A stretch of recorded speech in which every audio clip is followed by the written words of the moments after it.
Welcome back. Pinakain ko na yung mga alaga natin, mga kalapatids. May loading na naman sila. No. Eto nga mga kalapatids, pahingin na yung dalawang ibon natin. Mama ikakarga na yan mga kalapatids. Sana makauwi bukas ng umaga.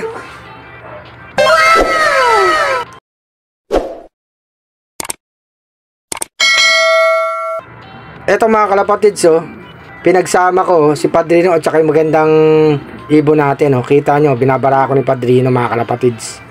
Hindi niya inaaway.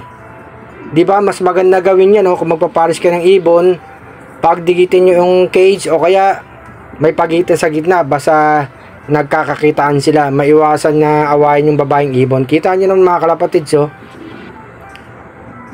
Ayan, tignan nyo mamaya, paparisan na yan mga kalapatids.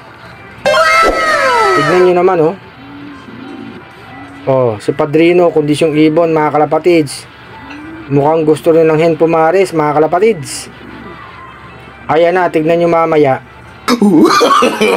No. Kasi talaga to si Padrino mga kalapatids. Kahit sinong iparis mo, paparisan talaga mga kalapatids. Ayan tignan nyo mga kalapatids. Kita nyo Padrino. Diba mga kalapatids ayos na diba? Magparis na sila. Hindi pa nagkaroon ng awayan sa loob mga kalapatids ng kulungan, kaya ganun ang gawin nyo. Okay na mga kalapatids, magparis na yung dalawa. Pinakita ko lang sa inyo mga kalapatids. Pag-iwalayin ko pa rin sila mga kalapatids, i-condition pa natin ng konti.